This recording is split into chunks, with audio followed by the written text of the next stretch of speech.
So rather than me explaining what a work breakdown structure is, I want to show you a few examples. And it's important that you know these examples are massively simplified, but they make for a good overview of what a work breakdown structure is all about. So here we've got a work breakdown structure for building a house.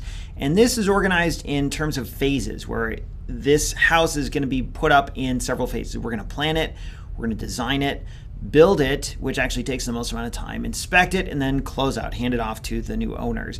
And each of these phases has work that needs to be done. And the more we can break down this work, the more we can plan this project and plan out how much money we're going to need, how much time we're going to need, how much people we're going to need, and what types of people we're going to need. And this is all done in the planning stages. Nothing is started on this house yet, but we're planning the work that needs to be done.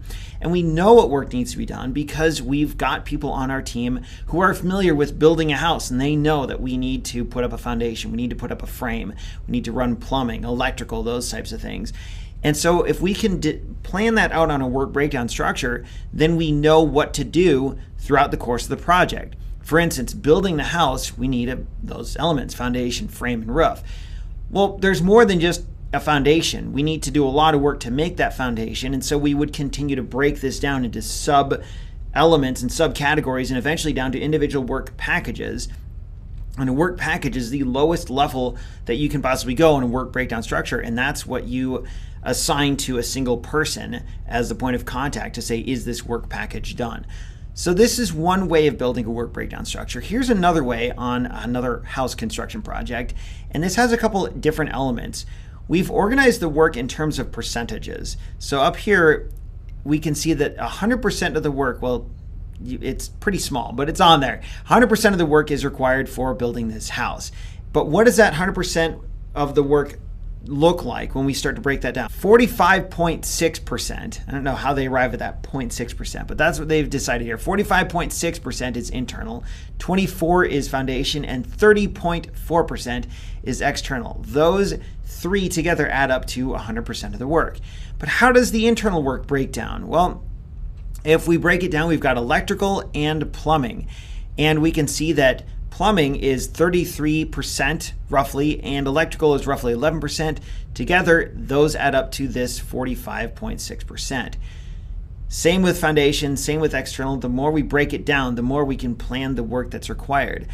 You might have a percentage breakdown on your work breakdown structures. Some people do, some people don't. You might have budgeting information like what we've got here. We can take this total budget and break it down and figure out where that money is going to be spent. But the point is that you break down the work that needs to be done for the project. And you know what type of processes you should use to break that down based on what is currently done at your organization. So if your organization uses a template like this where they use percentages and budgeting information, then that's what you'd want to do.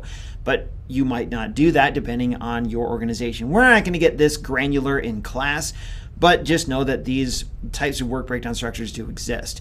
Here's one more example. This is going to the moon. So it's a massively simplified work breakdown structure. And we've got, it's a simpler version of what was in the previous one, where we've got 100% of the work to be done and a budget of $67 million. And that looks like this. 30% is recruiting the team, 60% is gathering materials, and then 10% is actually launching the rocket to go to the moon. And we've got this budget of $3 million here, $62 million here, and about $1.7 million here. So how does that break down? Well, of that 30%, 10% is the astronauts, 10% is the analysts, 10% is mission control. And so we're just breaking down the work that needs to happen. Hopefully, I feel like I'm driving the point home excessively here. The goal is to break down the work that needs to be done in the project. And you can include things like budget and work percentage and even time estimates on that. And eventually you get to the level where each one of these is assigned a specific individual that you can say, that you can contact and say, has that work been done or has it not been done? The work breakdown structure, as I mentioned a little while ago, don't overthink it. You're just taking all the work that you need to do for the project and breaking it down so that you can manage it.